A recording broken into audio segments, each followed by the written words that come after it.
Assalamualaikum warahmatullahi wabarakatuh. Perkenalkan kami dari kelompok 2 Teknologi Multimedia untuk pengerjaan ETS. Di sini kami akan dari kelompok 2 akan ada saya Muhammad Yaskur Raffi NRP 053017, ada Tri Rizky dengan NRP, silakan Ki. NRP berapa? NRP 24 dan juga Adrian NRP 22 dan juga Dava NRP 34. Dan di sini kami akan menjelaskan tentang decompress algorithm RL dengan RLC dan Huffman. Yang pertama, di sini kami akan menjelaskan RLC client, yang dimana pada line 2 sampai line 3, line 2, 3, dan 4 itu adalah import library. Yang pertama kita mengimport remote, yang kedua sleep, dan yang ketiga adalah collection.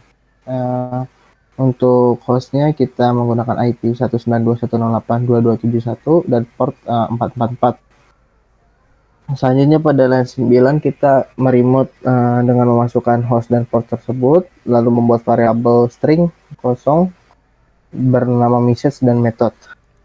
Pada line 13 dilakukan while true, yang dimana akan meminta input dari user berupa encode, decode, break, ataupun close.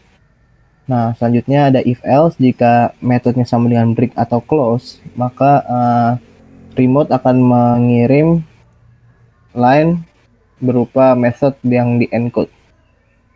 Selanjutnya, jika decode ataupun encode inputnya, maka remote akan mengirim line dengan method di encode, dan jika methodnya sama dengan encode, maka program akan meminta input dari user kembali dan mengirimnya ke server. Lalu pada line 23 akan meminta receive-nya dan di print. Lalu pada line 25 jika metodenya adalah decode, maka akan meminta input kembali dari user, dikirim ke server, dan resultnya diminta dan akan di print. Lalu dilakukan sleep agar ada jeda antara while. Selanjutnya adalah penjelasan RLC server yang akan dijelaskan oleh Tridiski. Silakan. Baik, saya akan melanjutkan penjelasannya. Sebelumnya terdapat kesalahan NRP untuk Dava, yang benar adalah 30. Lalu di sini pertama kita menyeting soket, lalu terdapat fungsi encode, terdapat awal ini untuk menghitung panjang data yang dikirim sebelum di encode. Lalu ini variabel isinya kosongan, encode dan previous char, dan juga count yang isinya satu. Jika tidak ada isi dari message tersebut maka akan return kosongan. Namun jika ada, dicek apakah karakter selanjutnya sama dengan karakter sebelumnya. Jika beda, maka hasil encoding akan ditambah hasil dari count yang diubah ke string dan juga ditambah karakter baru tersebut. Lalu count diubah kembali menjadi satu dan juga previous char menjadi char yang baru. Lalu ternyata kalau misalnya char tersebut masih sama, maka countnya bertambah satu. Nah, lalu jika sudah mengiterasi sampai akhir, hasil tersebut akan dimasukkan semua ke encoding, lalu di print incoming message dengan isi encoding. Lalu akhir ini untuk menghitung panjang dari message yang sudah di encode. Lalu terdapat compression ratio, yaitu perbandingan sebelum di encode dan dibagi dengan pesan yang sudah di encode. Lalu hasil compression ratio tersebut dikirim ke klien. Lalu untuk fungsi decode sama, terdapat decoding dan count yang isinya kosongan. Lalu kita iterasi semua isi message tersebut. Jika karakter tersebut merupakan sebuah digit, maka countnya bertambah. Namun jika bukan digit, maka akan dimasukkan sebuah huruf sebanyak count tersebut. Jadi misalnya 5A, maka akan di decode menjadi A A A A A. Lalu count tersebut diubah kembali menjadi kosongan. Lalu jika semua sudah diiterasi semua, hasil decode tersebut akan dikirim ke klien, dan juga program akan print incoming message. Lalu setting soketnya true, lalu while soket aktif dia akan menerima client address. Lalu ini menerima metode yang dikirim sama klien sebelumnya.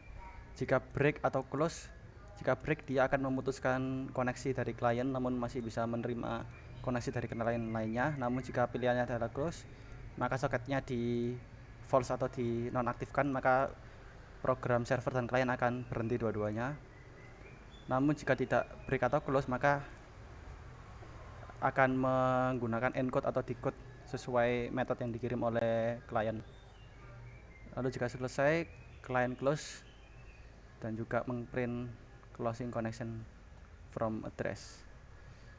Baik, selanjutnya akan dijelaskan oleh teman saya mengenai Huffman.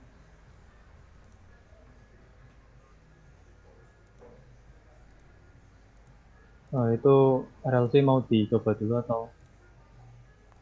Oh ya, saya coba dulu.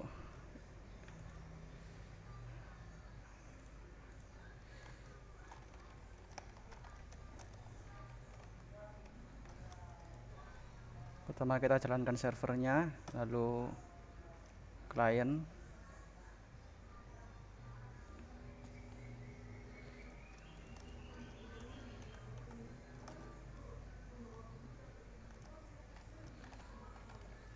Kita coba program encode, lalu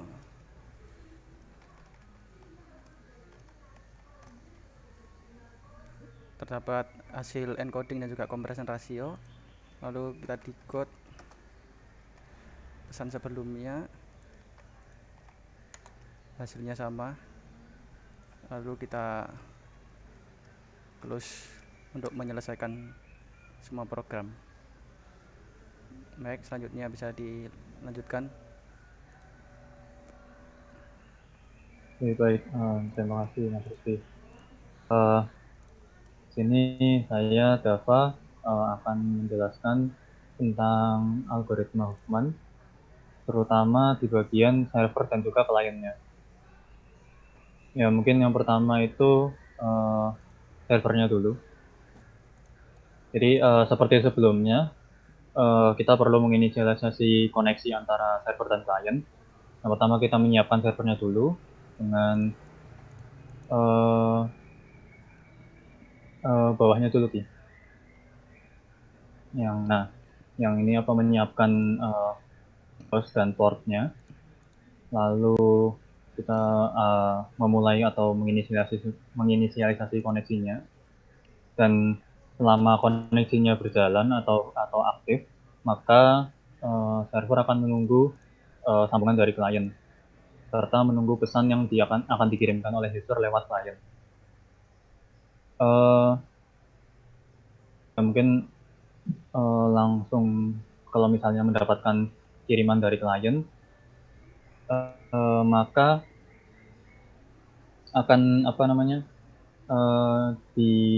diperiksa apakah inputan dari user lewat klien ini adalah kalimat atau string compress, decompress, atau close atau break.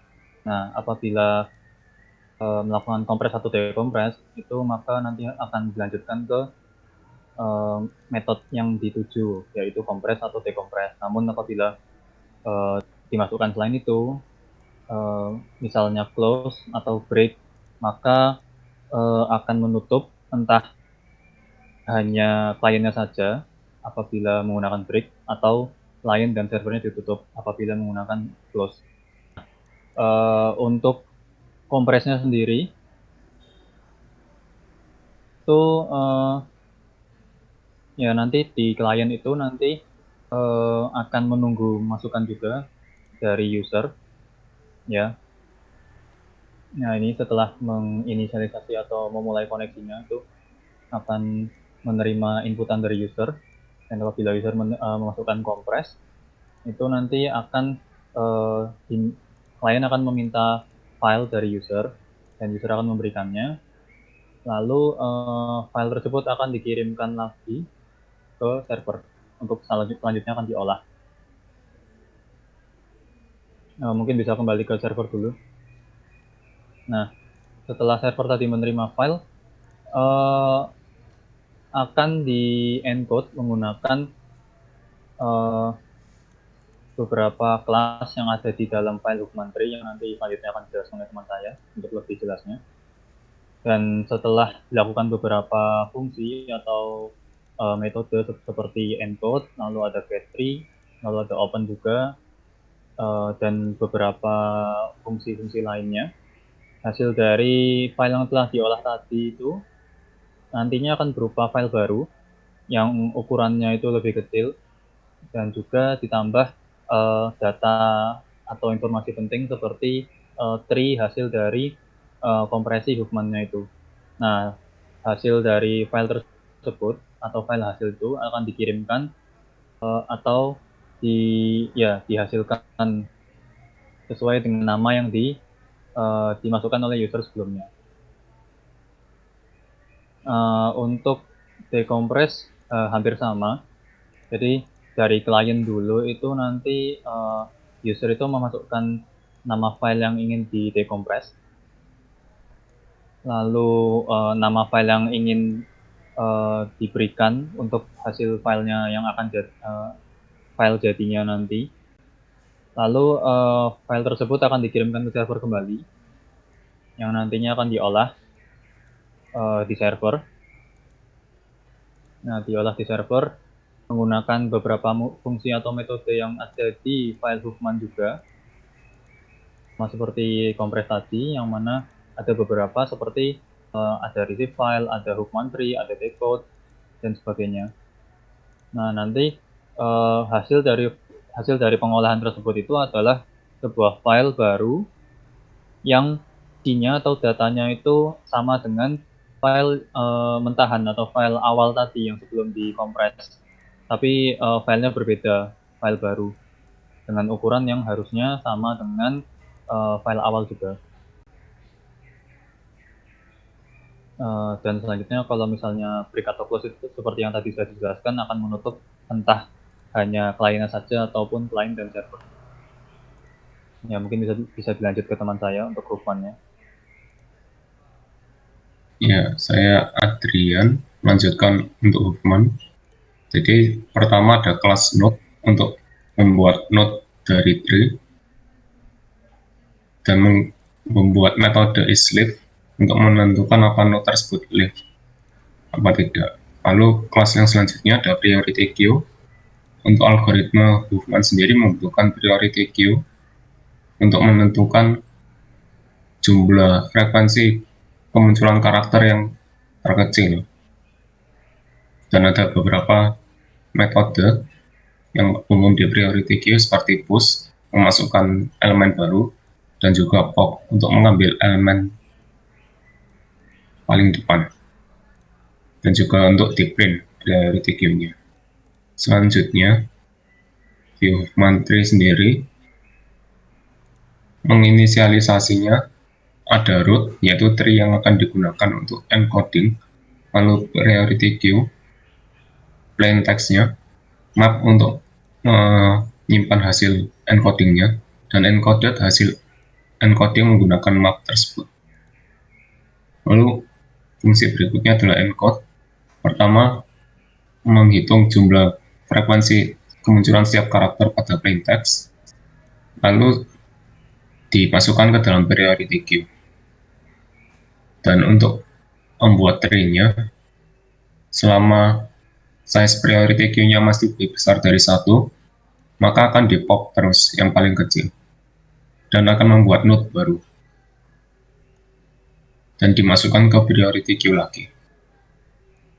Setelah itu, self root, yaitu root dari tree, hasilnya adalah priority queue paling depan. Setelah membuat tree, akan dimasukkan ke dalam map, dipetakan ke dalam map menggunakan fungsi self in order. Ke fungsi self in order dulu. Intinya itu traverse tree dari kiri ke kanan dan menambahkan direction sesuai arah tree-nya. Kalau ke kiri berarti tambah 0, kalau ke kanan tambah 1. Kembali ke atas tadi, encode. Dan self-encoded itu berarti hasil dari encoding menggunakan tree yang sudah dibentuk dan akan dikembalikan. Lalu untuk metode selanjutnya itu decode menggunakan ciphertext, yaitu hasil encoding tadi, dan node yaitu tree yang dibutuhkan dari root. Kalau akan di iterate di dalam ciphertext, kalau misalkan mendapatkan nilai 0 atau aslinya 48, maka akan ke kiri, dari tree ke kiri. Kalau menemukan sebuah leaf, maka itu hasil decodingnya. Dan sebaliknya kalau 1 berarti ke kanan. Lalu di return plain text-nya. Untuk fungsi metode yang lain seperti print tree, itu print tree dalam bentuk tree, bukan dalam bentuk, maksudnya dalam bentuk teks panjang, tapi dalam bentuk tree yang terrotasi 90 derajat. Lalu untuk metode selanjutnya, count entropy, untuk menghitung entropi, ini tidak dipakai tadi. Lalu selanjutnya yaitu get tree. Get tree ini mengserialisasi tree yang sudah dibentuk menjadi sebuah string panjang. Caranya adalah dengan menyimpan value-nya menjadi bagian awal dari tree, lalu direction-nya menjadi bagian kedua di brace 125. Lalu akan di return hasil encoding tree-nya dan juga r-bit, yaitu offset-nya tadi. Lalu metode selanjutnya construct tree, yaitu mengambil dictionary dan akan membentuk tree dari dictionary tersebut. Caranya adalah dengan mengiterasi setiap items di dalam dictionary, lalu memanggil fungsi tree traversal. Tree traversal sendiri sekarang itu kalau value-nya 0, artinya dia sudah sampai ujung leaf, maka akan dia return sebuah node dengan value yaitu key. Kalau panjangnya masih ada isinya, panjangnya lebih besar dari 0, maka jika dia menemukan angka 1, yaitu angka 0, maaf, ASCII 48, maka akan dia traverse ke kiri.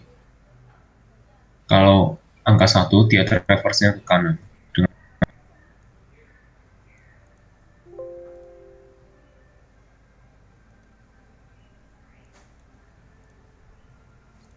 Baik, sepertinya Discord saya ada bermasalah. Lalu karena sudah selesai penjelasannya, maka akan saya lanjutkan di dokumentasinya.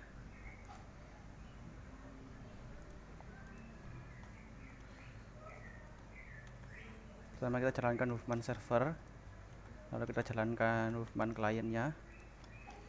Pertama kita pilih metode compress, lalu masukkan file yang dikompres. Di sini saya akan menggunakan bambang.png.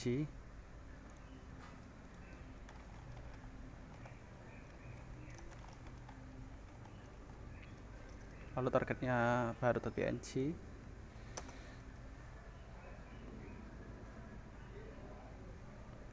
Nah, ini terdapat compression rasionya, dia lebih dari 1, artinya algoritma ini berhasil untuk mengkompres. Lalu ini adalah hasil kompresnya. Lalu kita